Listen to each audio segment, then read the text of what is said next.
Hey guys, welcome back to my channel. So in today's video, I'm going to do a favorites for you guys. It is my first, no. Take that back. I did do a Sephora haul, which included some random favorites, but this is actually like a beauty favorites video. So if you guys want to see what my favorites are this month or last month, then please keep watching. And if you enjoy these videos, give it a thumbs up and I will know that you like them. Comment down below if you like any of the products that I do, and I will see you in my next video. You guys have a great, I'm going to say it's day here. So you guys have a great day, and I will see you later. Bye, guys. Okay, first favorites of the month I'm going to start with is this concealer right here. This is the Maybelline Master Conceal.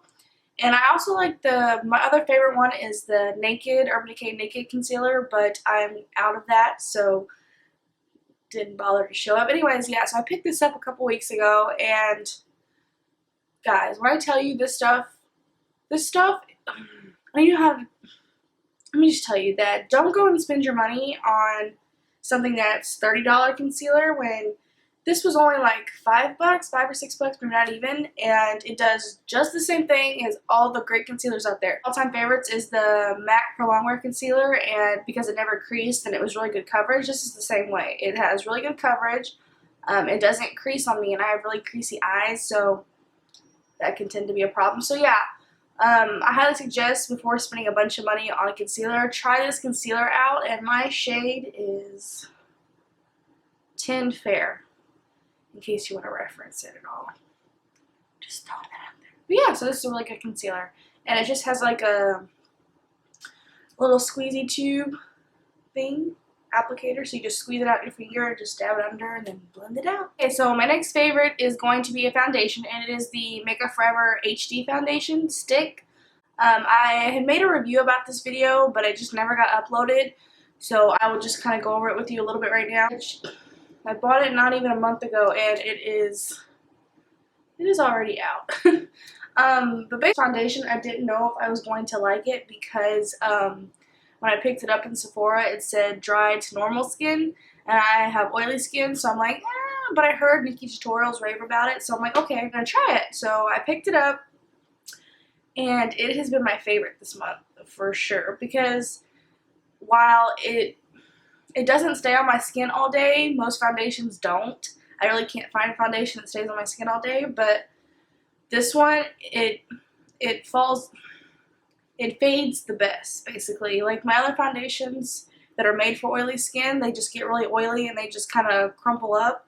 This one will kind of just slowly fade off. It'll fade off in the best way possible. Yeah, and this retails for about $40-something, which is most foundations anyways. I will say that I feel like it runs out really quickly. Like I showed you, I'm almost out already. That or I just use it a lot. Most people, they just barely, put it on. But I like to pack it on because I like the full coverage. If you want a full coverage, you can make this full coverage. If you like a light coverage, you can make it a light coverage. That's a good thing about the stick form of it, is it's easy to make it a lighter or heavier coverage just by how much you put on your face. So yeah, I suggest picking this up and trying it for yourself. The Makeup Forever HD Stick. With like face makeup, my next favorite is the Laura Mercier Translucent Setting Powder. If you watch my foundation routine, my updated one, I did use this. I'm ready for a refill on this too. This stuff, though, is $37, and I've heard that the Coty Airspun does the same thing, and that's at the drugstore, but I have not been able to find it. So if you can find it, try the Airspun powder. And it is the only powder that I have found that when I bake and when I cook, it makes my makeup stay a lot longer than before I had it. It gives it like a matte finish to my skin. Now, I will say, because I am so oily, that even this powder doesn't completely keep me matte all day. It will break up eventually. But like I said, that's just my skin. Everything I've tried, every primer, every foundation, every powder, that's how my skin works. So I haven't found the secret to that yet, but this has been definitely the best way to keep it under control. So if you have really oily skin, I suggest this. I don't know if it works for drier skin. It could. I couldn't tell you, but for my skin and my oily skin, it definitely holds up Is this Hourglass Ambient Lighting Powder. And I don't want to blind you, but it just looks like this. It's really pretty packaging. And this, let me tell you right now. This is $50. So I'm just telling you this out of pure love for it. I wouldn't talk about this if I didn't really love it, because I'm not going to talk about something that's that expensive and then it'd be, oh, it's an okay product. No, I love this. And a lot of people are like, oh, you either love it or hate it because it tends to be, it can show up like really orangey and glittery on the skin. But for me, it came up orange in the best way possible, if that makes any sense. Not orange like crayon orange or like Dorito orange. It came up like suntan, like my skin just hit the sun. You know what I'm saying? Like the sun just came along, it was like. So this is the Hourglass Ambient Lighting Powder in the shade Luminous Bronze Light. They came out with 2 of them, but this is the lighter of the shades because I am pale, so I'm not going to go get the other one. But this does have a bit of shimmer in it, but not like chunky glitter. It's like finely milled. What it is it's a bronzer. It's infused with their ambient lighting powder. So if you're familiar with their ambient lighting powders, you'll know kind of what that is. Very soft highlighting powder. And so it just kind of gives you, like I said, the best kind of sun-kissed look without looking orange. But, you know, some skin tones, it could look like that just based on the color of your skin.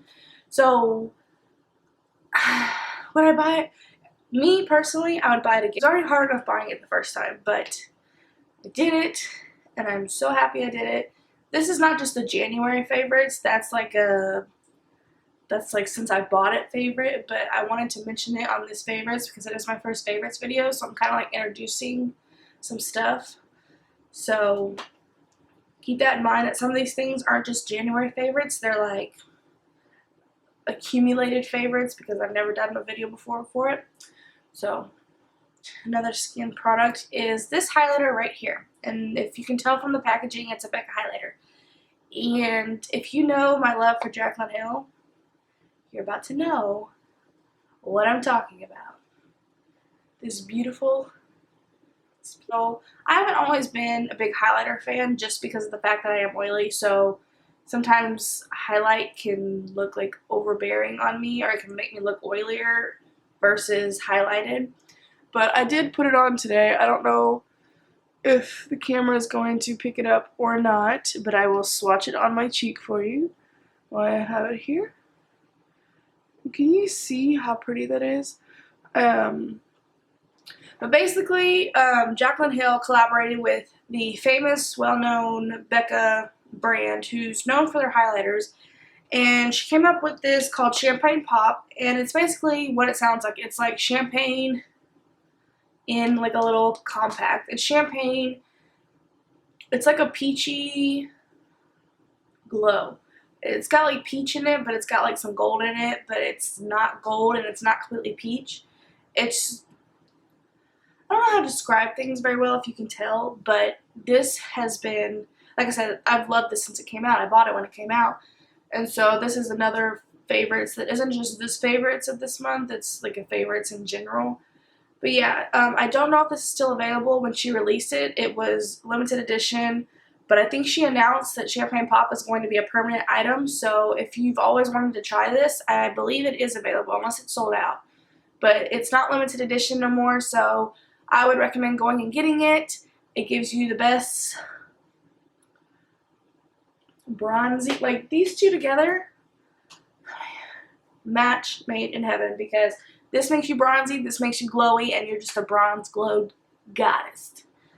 It's the best way I can describe it. The thing I'm going to talk about is a face palette, and this is the Nars-Steven Klein holiday palette that I got. And I was supposed to include this in that haul video that I had a while back, but I forgot to put it in there. But I'm going to talk about it now. So basically, Nars came out with this holiday palette this past 2015. And this is just what it looks like. And this has a big ass mirror, so let me see if I can put it closer. It looks like this. And it has a bronzer shade, a contour shade, like a highlight under the eye shade, and then it has 4 blushes. And these blushes, I think, are my favorite part. I like the I like the highlighting powder and I like the bronzer. I'm not crazy about the contour, but just blushes in general, so you don't necessarily need this palette because it was limited edition. But their blushes are one of the prettiest blushes I have ever encountered. I don't know. Do you see how pigmented? That's pigmented for a blush, and it's good because it's not overly pigmented. Ooh, that was a crappy swatch. Okay, well, forgive me for my crappy swatches. I have like 2 cuts right there. But anyway, so yeah, their blushes are, like I said, they're one of the prettiest blush. This coral right here, this is what I use today on my cheeks. And I'm not always a big blush fan because sometimes I'm like, what is the difference? I don't see a difference. I usually just like to bronze. But if you're in the market for a really good blush, I would try these because I have a couple other blushes like Tarte. They're pretty blushes, but you really have to build them up. These, you don't have to like take forever to build them up, but they're also not overly pigmented, so just keep that in mind. But yeah, and then it has Laguna, which is their famous bronzer they have, and then a contour shade, and all that stuff. So yeah, and you get a lot for the money. It was $70, but like I said, you get all this stuff, which if you got probably 2 things from Nars, it'd already be $70. So this has probably been the best value for my money in probably my whole makeup collection, to be honest with you. It goes with me everywhere. It has a big, nice mirror on it, so if I want to use it for just the mirror part of it. The packaging, can we talk about packaging? Packaging's probably what sold me, because I was like, I don't know if I want to buy it. And I was like, look at this packaging, like, really? So, picked it up. But yeah, like I said, I hate talking about limited edition stuff in my video, because I know how it feels to watch someone's video and it's limited edition, and I'm like, you're going to play me like that? Sorry, I'm playing you like that. But yeah, I'm just mostly telling you about the blushes, so if you want to go pick up their Nars blushes, then I would give them a try, because this palette for blushes is my favorite.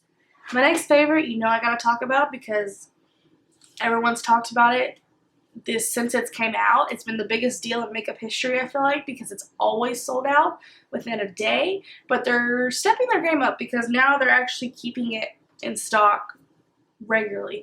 So this is the Morphe 35O palette, and if you follow me on social media, you know that it was a bitch and a half to get my hands on this, because for whatever fucking reason, excuse my language, it would always go out of stock. And I'm like, okay, it's fine to go out of stock like when it's first like hot and popping in like the first month, but when it takes 6 months to get your hands on this palette, Morphe, really? Like, I don't know. I don't know if it's just because they don't produce enough product, or it's just really that popular, but I've never seen something be sold out for this long, or sold out for that many times, come back in stock and then be sold out, come back in stock and be sold out for that long. Never seen it happen. I've seen it happen for maybe a month or 2 and then it calmed down. This didn't. But anyways, yeah, so after that little rant that basically, this palette is my life. It is pretty much, since I've gotten it, it's pretty much the main thing I use on my eyes. It is what I used to do my eyeshadow today. I used this color right here as my lid color. That one right there. I think that's what I used. But yeah, so if you can tell, this is definitely a fall palette, but it is by far the prettiest palette. I had other Morphe palettes, and it didn't impress me. It was just really chalky and didn't blend as well, but for whatever reason, they stepped their game up in this palette particularly. So I'm wondering if they're newer palettes, if they also stepped their game up. But yeah, this is by far, you couldn't ask for anything else in a palette other than this stuff. Like, you have warms, you have sparkles, you have rusty browns, you have dark browns, you have cool tone browns, you have shimmery, bronzy brown, and just everything I'm revolving around is brown and warm, basically. But yeah, so if you can get your hands on this palette, which like I said, regularly it's coming in stock now, I would definitely get this. But don't like get emotional over it, because trust me, I got emotional over trying to get this palette, and yes, while I love it, and it is the best palette ever, don't beat yourself up over it. Is the Morphe 35O palette. So one of the last things I want to talk about, not the last thing, but it's one of the last things I want to talk about, is this Makeup Geek sparkler right here, and this one in particular. I only have two, and I've used both of them in a video. One of my Valentine's look, and then one for my Halo Green Smoky Eye look video. Yeah. This is my favorite because it is not as glittery. It's more of like a foiled look versus like glitter flying everywhere. These do not come with a sifter. She wanted to release, Marlene from Makeup Geek wanted to release them in time for fall, which I completely understand. I know you shouldn't release something until it's ready, but when you want to give people what they've been wanting and the best time to give them is fall, I can understand why she was in a hurry to push these out, because they're so pretty. They're the prettiest kind of pigment slash glitter I've ever worked with. And but this one in particular, because when I open it, the glitter doesn't fly everywhere, and it's not anything like I've seen before. It's like a white, but it's got like different sparkles and different kind of colors mixed in there. You can use it as a highlighter if you're feeling a little crazy and you want a little poppin' from outer space type vibe. You could use this. So it's kind of multi-purpose, but yeah, this one and Light Year, I don't know if I told you the shade. This is Light Year, and it is by far, I don't know if you can see it in the tube. Let me see if it's going to focus. I don't know, it might not focus, but yeah, it is the prettiest thing I've ever worked with, and I would wait till she gets sifters. I don't know when she's going to launch sifters. But this one, I wouldn't necessarily wait for a sifter if you really want to try these, because this one doesn't have glitter like my other one that's Halo that I use in my Valentine's look. That one has a lot of glitter, so it kind of flies as soon as you open it. It makes a big mess. This one doesn't really make that mess. So if you want to try one, I would definitely try Light Year. Last thing I'm going to talk about in this favorites video is a lip product. And I don't typically wear lip products. If you see some of my videos, actually most of my videos, I don't ever put lip products on just because I'm really insecure about my lips, especially my top lip. It just kind of like, it doesn't look as bad when I have this on, but it goes like, smile. You can't tell now, but it's usually non-existent. So it just, I don't know, I get really insecure when I put lipstick on because I feel like it shows more than when I don't have lipstick on. So, or when I do have lipstick on. But this has been a favorite for a while, but I'm on the crazy side, but not so much. It's the lip color I'm wearing right now, and it is a Colourpop liquid lipstick. Now, I will tell you about Colourpop. Their liquid lipsticks are my favorite in some ways, and then they're cons in other ways. They're cons because they're very drying, and they can crack because they're so drying. So, but as long as you moisturize your lips and exfoliate, you should be fine. One of the pros, or pretty much the rest of his pros, they're very inexpensive. They are, what, $6 for a liquid lipstick? Are you kidding? Do you know how expensive liquid lipsticks get? They get probably anywhere from 18 to 20 is about what they range in the high-end world spectrum. But yeah, so this is like a drugstore price. This is by far my favorite color from Colourpop, I think, ever. When I put this on, I don't want to sound conceited, because I'm not conceited by any means, but this makes me feel like I want to, you know, like feel like Beyonce. Okay? I know I'm not Beyonce. I'll never be Beyonce. But this liquid lipstick makes me feel good. So this is the shade Kapow. It is like a dark, very dark gray, basically. They have Trap, which is like a grayish type color. It has more pink in it. It's like not really, it has some gray undertones in it, but it's more pink. So if you wanted to wear something more subtle that had some gray in it, I would try Trap out. I haven't tried it yet. But yeah, I'm going to swatch it on my hand for you, even though it's on my lips right now, and I'll just get a close-up. See, this is what... And these will give you severe butthole lips. Just warning you now. Like the darker colors, straight up butthole lips. But as long as you're not going around doing this, you'll be okay. But yeah, I'm going to swatch it for you. The tube looks like this, and this is what the applicator looks like on their liquid lipsticks. Just kind of a standard one. And sorry, that was from my concealer earlier. Isn't that so pretty? Like, literally, I don't know why I don't wear this more often, because it makes me feel really good, and it's, like I said, it's the prettiest liquid lipstick that I own. So I suggest Colourpop liquid lipsticks, especially if you're trying to stay on a budget. And I'm such a fan of Colourpop because they're so budget friendly, but they give you really good products. So why not? I mean, the only thing I don't like is that they're only online. I wish you could find them in stores so you don't have to wait for the shipping, wait for them to come in. But that's besides the point. That's not really a big deal. So yeah, that is Kapow liquid lipstick. Alright guys, that is the end of my favorites video. I hope you guys really enjoyed it. It's my first one, so go easy on me. But I enjoy watching favorites videos. It's one of the videos that I like watching more often than not. So I wanted to do one for you. I don't know if I'll keep doing it. I guess it depends if you guys like it. But if you like this video, you know what to do. See you in my next video. See you guys later. Bye.